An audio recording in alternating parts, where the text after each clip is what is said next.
Welcome to Deadly Night Tales. This is The Passenger by Shirley Field.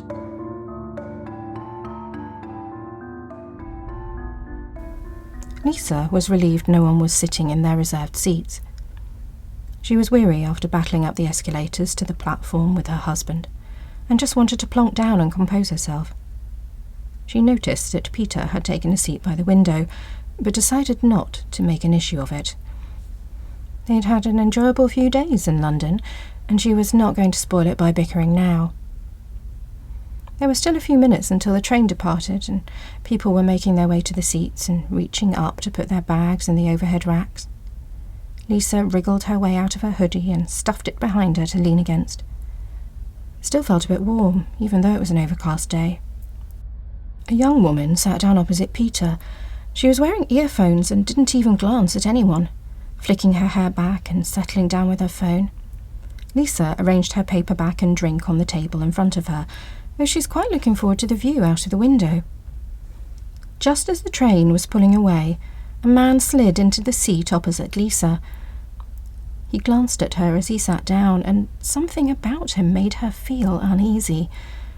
She looked away and focused on the houses split into flats that backed onto the railway. The train was trundling slowly past railway sidings, picking up speed as they passed through other stations, with an occasional glimpse of the river in between buildings. When she turned back to him, he was staring straight at her with grey, unblinking eyes. Lisa was feeling very uncomfortable now.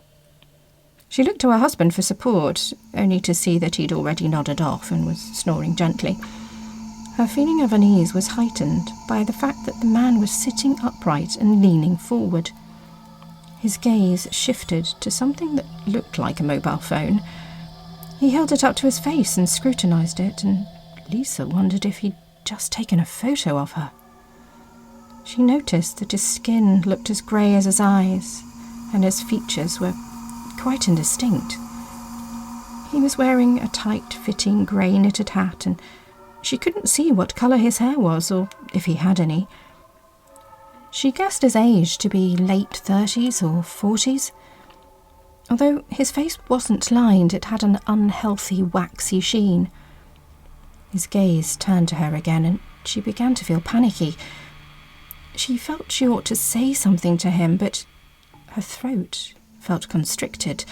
Her shoulders and arms began to go rigid, and then started to jerk in little spasms.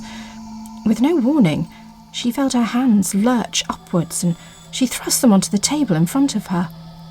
She wanted to snatch them back again, but she was quite incapable of moving them.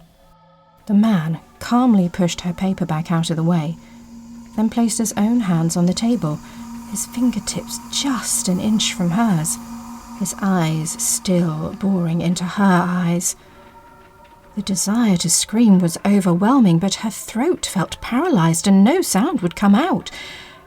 She couldn't even move her eyeballs to see if anyone had noticed her.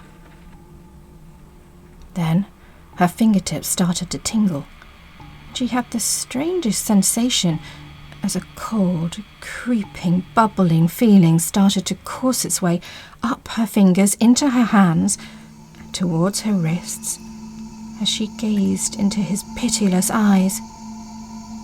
She felt exquisite prickles of pain as the chill invaded her arms, and she saw him gradually melting before her, and realised with a shudder that he, or it, was flowing into her, encroaching into every part of her body.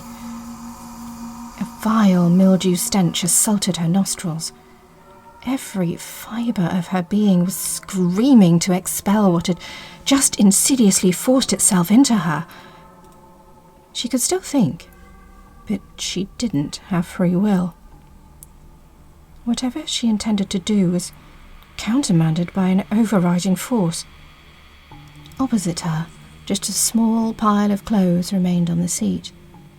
Her face was burning and she wanted to rip her own skin off, but still she couldn't scream. Something else had control of her now. Peter jerked awake as the train slowed down at a junction. He nudged his wife. "Can I get past you, love? Just going to pop to the loo." She turned to him and fixed him with her cold, grey eyes. Thank you for listening to Deadly Night Tales. Please like, subscribe and follow us, and if you've enjoyed the show, write a review to help others find us. If you've written a creepy story and would like a chance for it to be read on the show, details of how to submit are in the show notes. This episode was narrated by Leah Thorley, production, sound and editing by Sam Sherwood.